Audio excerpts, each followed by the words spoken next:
जॾहिं जट तोते हुकुमरान थींदा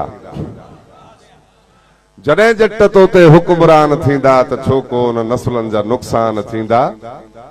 ऐं शियो बि काफ़र सुन्नी बि काफ़र मस्जिद मझां अहिड़ा ऐलान थींदा त छो कोन नस्लनि जा नुक़सान थींदा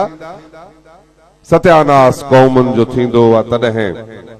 सत्यानास क़ौमुनि जो थींदो आहे तॾहिं लेखक मुबल्लिग बि दरबान थींदा त छो कोन नस्लनि जा नुक़सान थींदा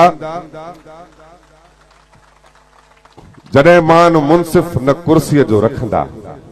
जॾहिं मान मुनसिफ़ न कुर्सीअ जो रखंदा त रिश्वत सिफारिश जा तूफ़ान थींदा त छो कोन नस्लनि जा नुक़सान थींदा जॾहिं हक़ इंसाफ़ जूतनि सां थुड़िजे जॾहिं हक़ इंसाफ़ जूतनि सां थुड़िजे जॾहिं मुल इज़त संदो नान थींदा त छो कोन नस्लनि जा नुक़सान थींदा ऐं पहिराण तस्बीह ऐं हाजी निमाज़ी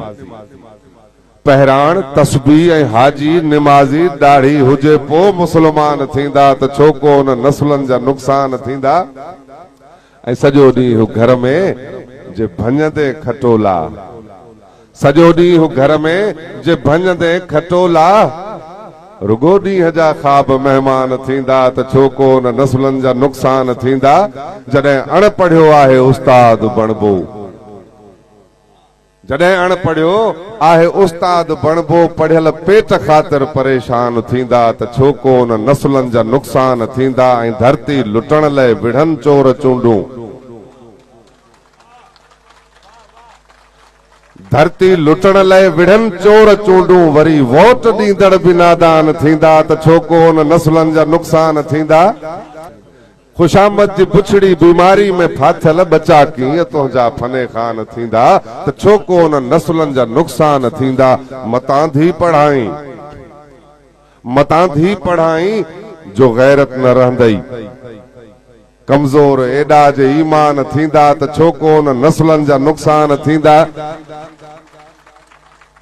ऐं कई माठ थींदे मुनाफ़िक रिबाई कई माठ थींदे मुनाफ़िक रिबाई ऐं तारीख़ में तोते अरमान थींदा जॾहिं जट तोते हुकुमरान थींदा